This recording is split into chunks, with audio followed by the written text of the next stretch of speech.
Until today, Senator Ted Stevens of Alaska was best known for the Bridge to Nowhere, a multi-million-dollar pork barrel project so pointless it was later abandoned by local officials.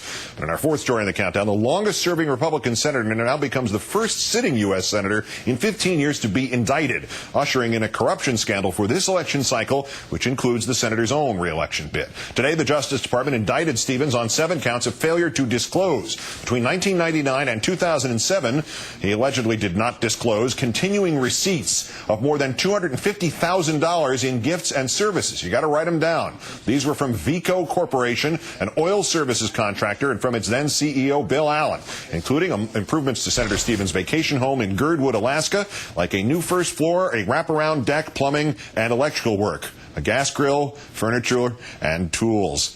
And he was also accused of failing to report a new Land Rover for use by his son, which Mr. Allen allegedly gave to him in a trade for a 1964 Ford Mustang.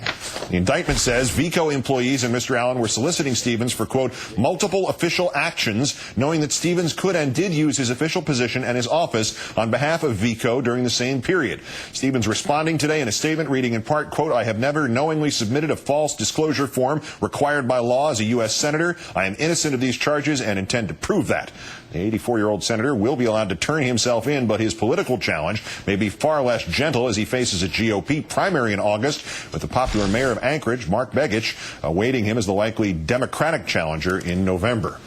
Let's call in the national political reporter of the Washington Post, MSNBC political analyst Dana Milbank, whose book, Homo Politicus, is out in paperback today, and also, we assume, in the days to come. Good evening, Dana. Good evening, Keith. All right, we read through the charges here, including that they gave Senator Stevens plumbing. But there's obviously quid pro quos aplenty implied here. But what is the story behind this? Gosh, Keith, this has been going on as long as and with as many plot twists as Northern Exposure. 4 years ago, they started to look into this oil and gas company up there in Alaska in terms of favors that were done for it by state and federal lawmakers. And now, 4 years later, there have been 7 convictions.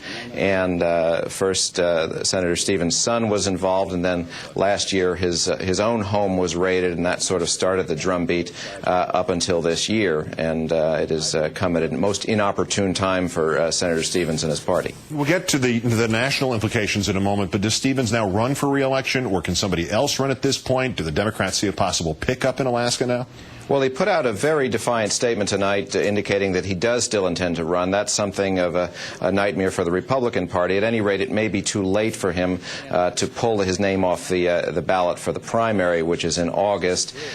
This will leave them in a delicate spot if he doesn't withdraw, and then if he does withdraw, it's not clear how they replace him. So it's not looking terribly good for that seat right now.